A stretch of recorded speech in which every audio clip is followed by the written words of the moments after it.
Welcome back to Science Online Class, and I am your science teacher CP sir, and together we will start the new lesson of class 9. Look here, for class 9, and this is going to be the lecture number 1, and we are going to start the lesson 8, chapter number 8. And the name of the lesson is the motion. Okay, so see here, this particular chapter, whatever I am teaching right now, it is related to the physics. Okay, your science is actually divided into the 3 parts. One is the physics, second is the chemistry, and third is the biology. Okay, and whatever the 3 lessons that I have finished right now before that particular chapter, lesson number 1st, lesson number 2nd and 3rd, that was totally related to the chemistry portion, and this is the physics portion. From chapter number 8, your physics portion is going to be start. Right now you will come to know what is the physics. Actually in physics we have to study about the some of the laws, okay, some of the motion, some of the concepts of the force, some mathematical calculation, their equation, their derivation, some kind of the numericals, some kind of the facts. So these all are the thing related to the physics. Physics में क्या होता है कि generally जितने भी प्रकार के जो नॉर्मल सी चीजें होती हैं, energy, we talk about energy, we talk about work, we talk about force, we talk about motion. So right now see that particular chapter, it is the basic chapter for you all. So look here, motion. So I am going to start from the motion. What is the motion actually? First we are going to talk about the introduction. What is the motion actually? Motion को हिंदी में बोला जाता है गति, है ना? So what is there? We see here and there are so many living things, there are so many non-living things, and generally all the living beings, they have ability to move. All the living things, either they are birds, either they are animals, either these are human beings, either these are, you can say, plants also, they also show some kind of the movement. तो movement और motion दोनों interrelated terms हैं. What do you mean by motion? Motion means changing the place. What do you mean by motion? Motion means changing the place. Motion means changing the place. For example, V. Continuously I can change my position. Yes. Why? Because I have legs, and because of the legs I can move here and there. Same like that, if you talk about the birds, birds have wings, birds have feathers, and because of the wings and feathers they can fly from one particular place to the another place. Same like that, if I talk about the any kind of the animals, either they are herbivores, either they are omnivores, either they are carnivores like lion, tiger, cow, buffalo, all are moving. And why they are moving? They are actually moving because they want food for their survival, because they want water for their survival, and they also want to protect themselves from the predators. ठीक है, तो इसलिए उनको move करना होता है. For me, if you all want to talk about, so we are moving because we have to earn money. So motion we are knowing. Okay, all the living beings, they have capability to change their place, and whatever the organs that is given to us from the God, that is known as the locomotory organs. ठीक है, जो organ locomotion में help करते हैं. What do you mean by locomotion here? Locomotion means changing the place from one particular place to the another. If I am changing my position, so you can say I am locomotion. Okay, whatever the things that I am doing, it is known as a locomotion. So these are the things here. Animals, actually animals, they uses their different body parts to move, to change their place. For example, whatever I have talked about, like birds can change their place with the help of wings, feathers. Animals also have legs. Even human beings, they have legs. And so sometimes you have seen that there are so many variety of the animals, those who are living on the earth, and they have the different locomotory organs. If I talk about snake, तो snake क्या करता है, creep करता है, रेंगते हुए चलता है। स्नेक डोंट हैव लेग्स, तो उसके पास वो क्रीपर्स है, ठीक है। For example if I have to talk about crocodile, कुछ लोग तैरते भी हैं। If I talk about fish, तो how the fish change their place, fish can change their place inside the water because they have fins, उनके पास जो fins होते हैं वो एक्चुअल में विंग्स की तरह काम करते हैं और इस तरीके से वो स्विम कर सकते हैं, ठीक है। तो ये तो नॉर्मल सा डेफिनेशन हो गया। Right now specially rest, when we are talking about the motion, तो मोशन का रिलेशन रेस्ट के साथ है।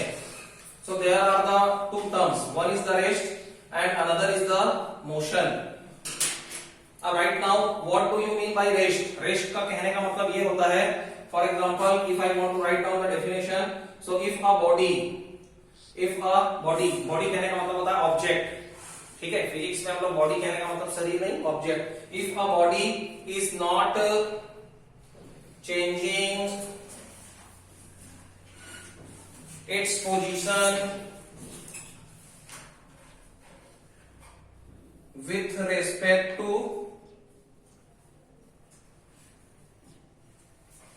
if a body is not changing its position with respect to the surrounding,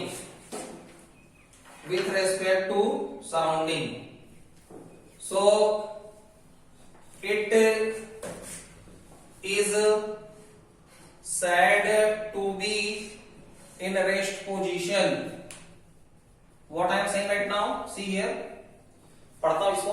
If a body is not changing its position with respect to surrounding, so it will be set into the rest position. कहने का मतलब ये कि अगर किसी body ने अपने position को चेंज नहीं किया है, वो वहीं का वहीं बना हुआ है, if it is maintaining its own position and if it is not changing its position with respect to the surrounding या आसपास का जो इन्वायरमेंट है उसके रेस्पेक्ट में कोई भी ऑब्जेक्ट, चाहे वो लिविंग हो, चाहे वो नॉन लिविंग हो, चाहे वो डस्टर हो, चाहे कोई इंसान हो, if they are not changing their position with respect to the surrounding, so they all will be said to be in the rest position. सभी को ये कहा जाएगा कि ये रेस्ट पोजीशन में है। रेस्ट पोजीशन में इसलिए है क्योंकि सराउंडिंग के रेस्पेक्ट में they are not changing their position. Is it clear? Yes. इसी का जस्ट जो अपोजिट होता है वो मोशन में होता है, या मैं यूं कह सकता हूं कि कोई चीज अगर रेस्ट में नहीं है तो उसको मोशन में बोला जाएगा। और suppose somebody is not moving, some object is not moving, so we can call that particular object, it will be in the rest position। तो दोनों एक दूसरे से इंटर रिलेटेड भी है, एक दूसरे के अपोजिट भी हैं। दूसरी बात, मोशन के लिए इसी डेफिनेशन को मैं लिखूंगा पॉजिटिव सेंस में। इफ अ बॉडी की जगह आप ऑब्जेक्ट भी समझ सकते हैं because both are same. If a body और object are changing their position, if a body, चलो सिंगल है तो सिंगल इसके हिसाब से लिख लेते हैं। if a body or object is changing its position with respect to surrounding,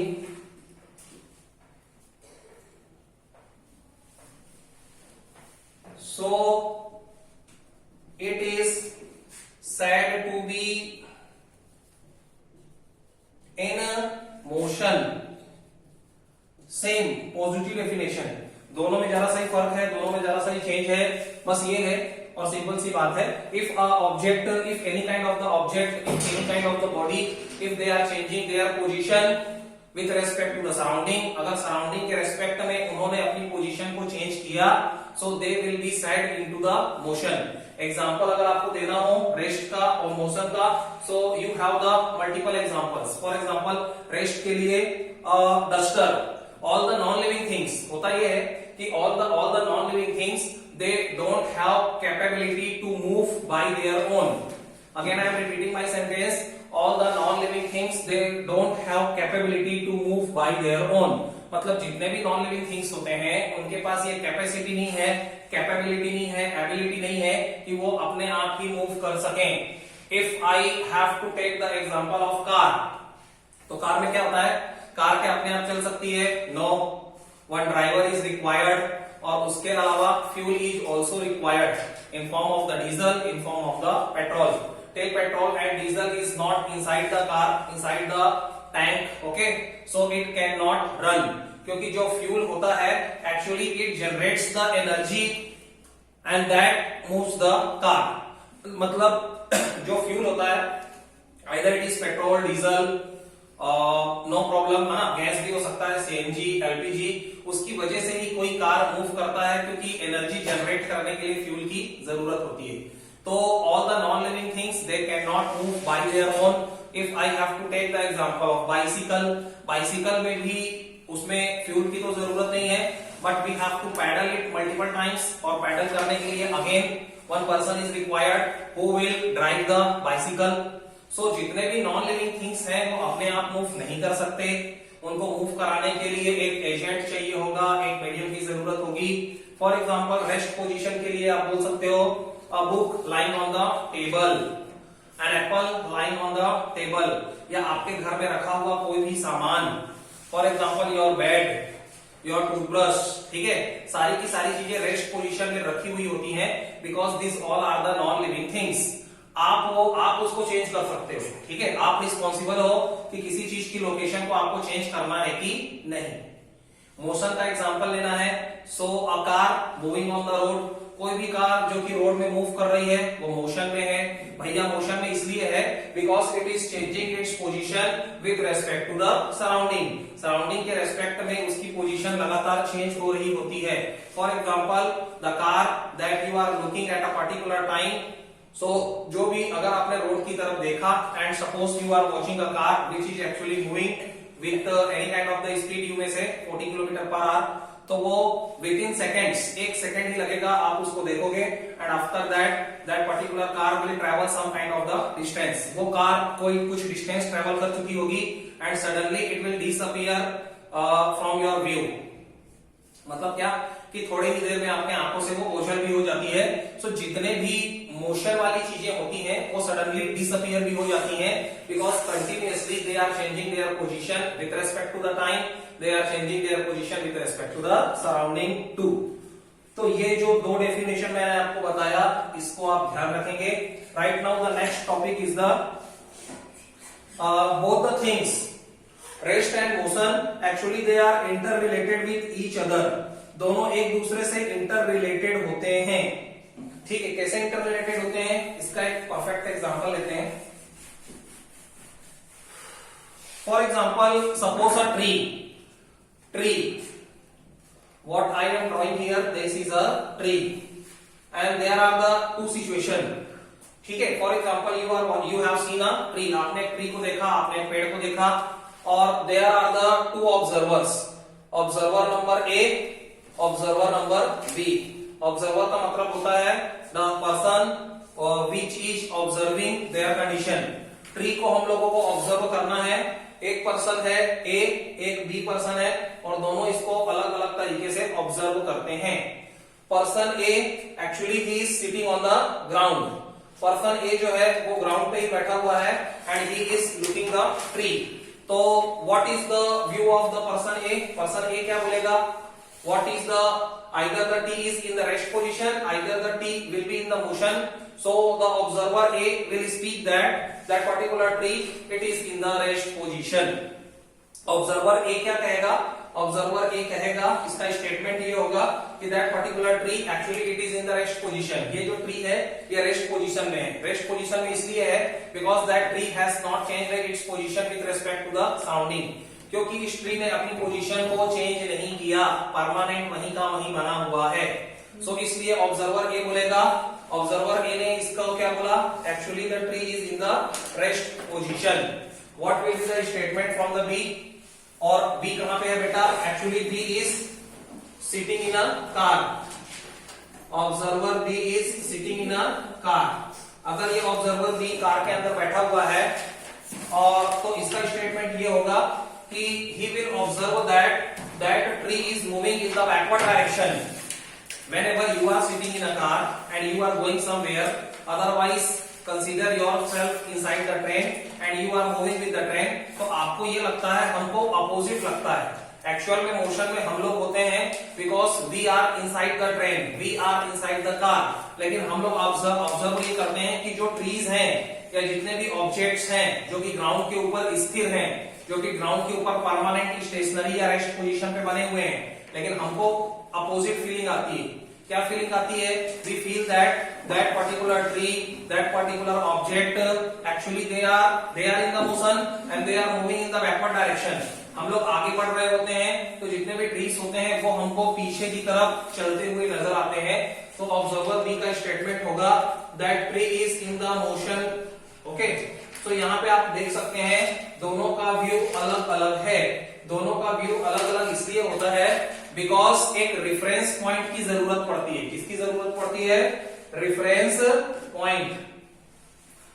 Right now again the question will arise that what do you mean by the reference point? Reference point होता क्या है? तो reference point वो particular point होता है from wherever we can tell either the particular object it is in the rest position, either the particular object it will be in the motion. एक ऐसा point necessary होता है, एक ऐसा point required होता है जहां से हम लोग किसी पर्टिकुलर ऑब्जेक्ट या किसी पर्टिकुलर बॉडी के बारे में बात कर सकते हैं कि either that particular object it is in the motion, या तो वो मोशन में है, either that particular object it is in the rest position, या तो वो रेस्ट पोजीशन में है। तो वो point from where we can observe either the object is it in the motion, either the object it will be in the rest position, so that particular point it is known as the reference point. वो particular जो point होता है वही reference point होता है। Right now see the next thing. एक और example लेता हूं, उससे आपको और अच्छे से समझ में आएगा। For example actually we all are living on the planet earth. हम सभी लोग कहां पे निवास करते हैं बेटा? हम सभी लोग रहते हैं अर्थ के अंदर।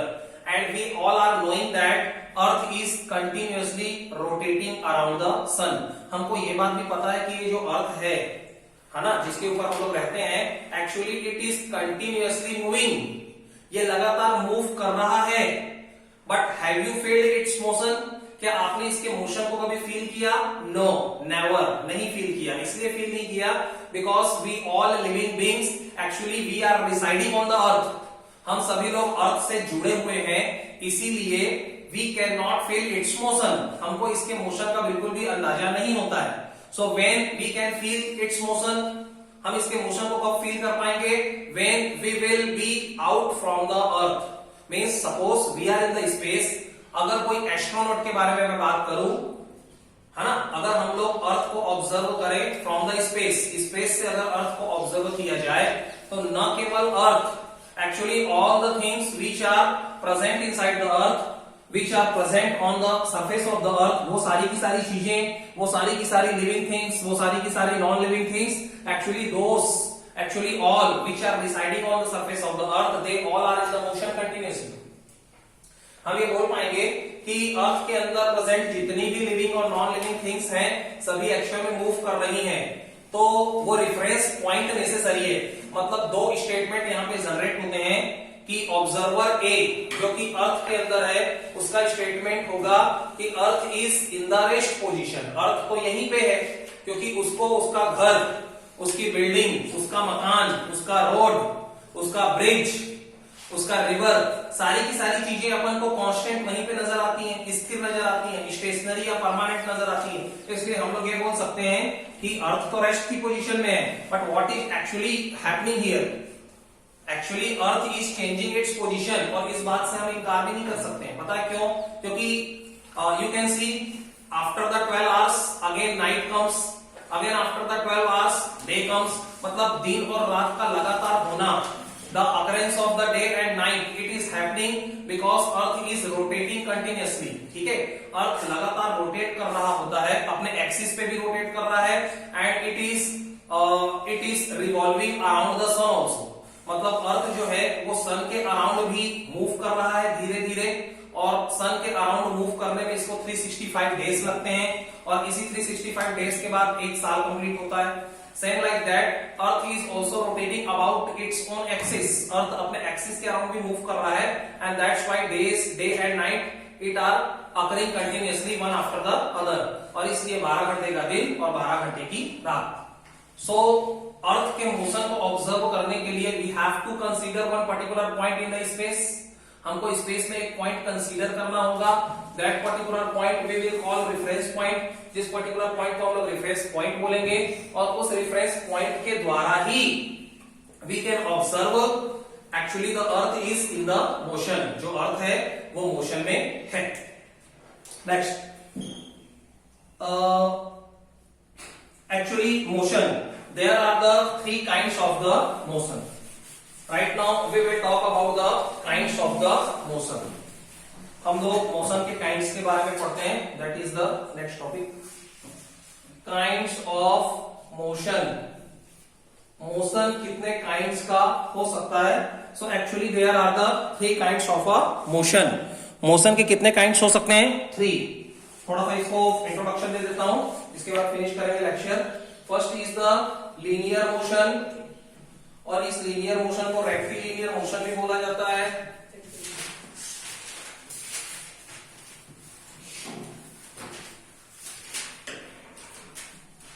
The first kind of motion is a linear motion and it is also known as the rectilinear motion. ठीक है। Second kind of the motion, it is known as the second जो kind of motion का होता है that is known as the circular motion. Circular motion और you may say rotatory motion.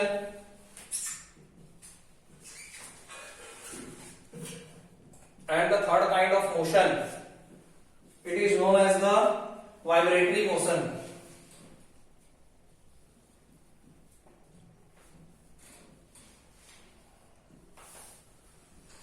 So there are the three kinds of motion. First is the linear motion, second is the circular rotatory motion, and third one type is the vibratory motion. तीनों के बारे में थोड़ा सा पढ़ लेते हैं। What do you mean by linear motion? If the object is moving in a straight line, shortcut में बता देता हूँ, straight line.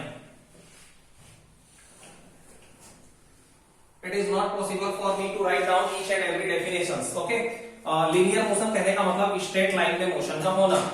What will be the definition of the linear motion? If a particular object, if it is moving in a straight line, अगर कोई भी object, कोई भी body एक straight line में move करता है, if a body is moving in a straight line, so it will be said to be, या the kind of the motion will be called linear motion.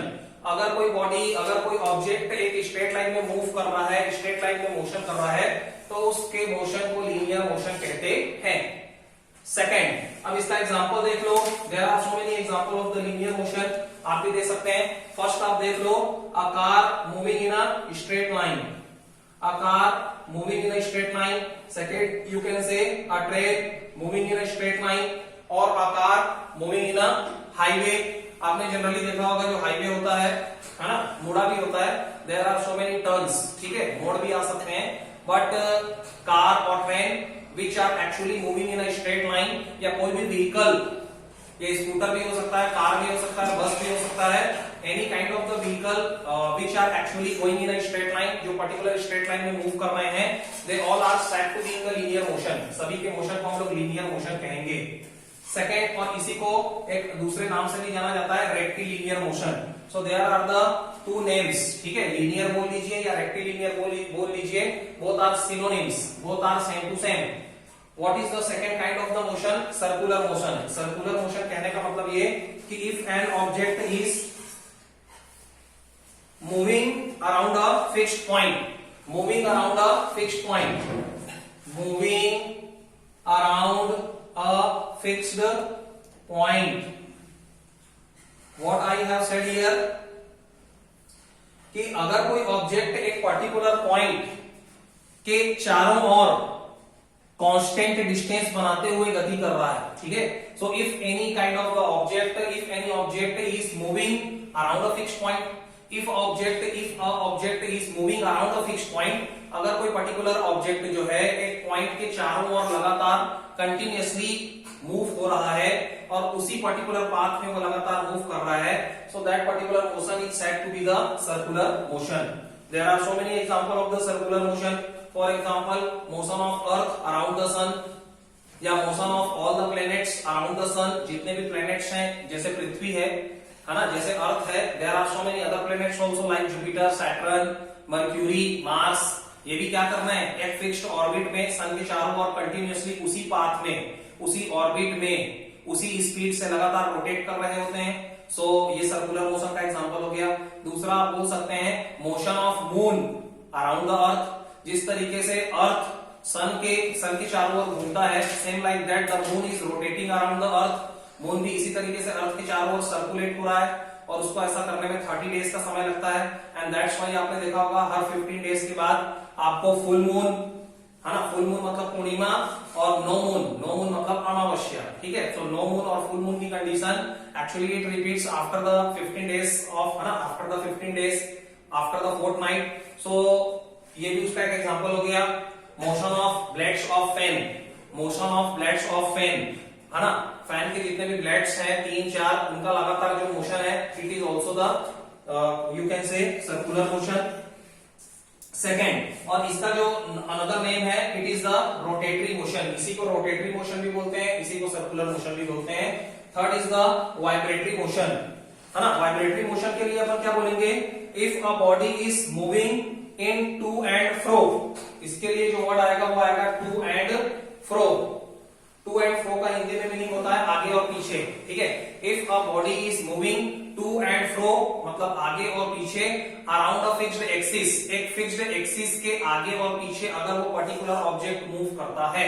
If a object is moving to and fro, if the motion of the object is to and fro kind, अगर किसी particular object का जो motion है वो to and fro kind का है, आगे और पीछे का है, around a fixed line, around a fixed axis, so that particular motion is called the vibratory motion. तो इस प्रकार के मोशन को वाइब्रेटरी मोशन कहते हैं। फॉर एग्जांपल यू कैन से motion of the pendulum of a watch, जो wall clock होता है, दीवार घड़ी जो होती है, पेंडुलम वाली जो घड़ी होती है, सो motion of the pendulum it is also the example of vibratory motion. Second example you can से motion of a swing, swing मतलब जो झूला होता है वो भी एक फिक्स्ड लाइन के आगे और पीछे रोटेट करता है। Same like that motion of a rubber, अगर आपने रबर बैंड ले लिया, उसको स्ट्रेच किया, सो motion of the stretching rubber band, rubber band को जैसे ही आपने थोड़ा सा भी डिस्टर्ब किया तो वो इस तरीके से आगे पीछे मूव करता है।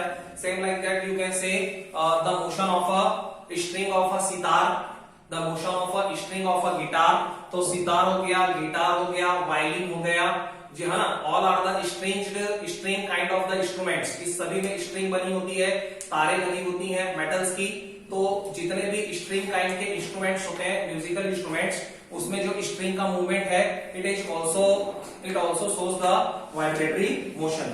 So till here I am going to finish my lecture. Next time we will talk about the some physical quantities, scalar क्या होता है, वेक्टर क्या होता है, और उसके बाद we will describe the motion, ठीक है, और डिस्टेंस और डिस्प्लेसमेंट के बारे में भी बात करेंगे। Till then all the best, thank you so much.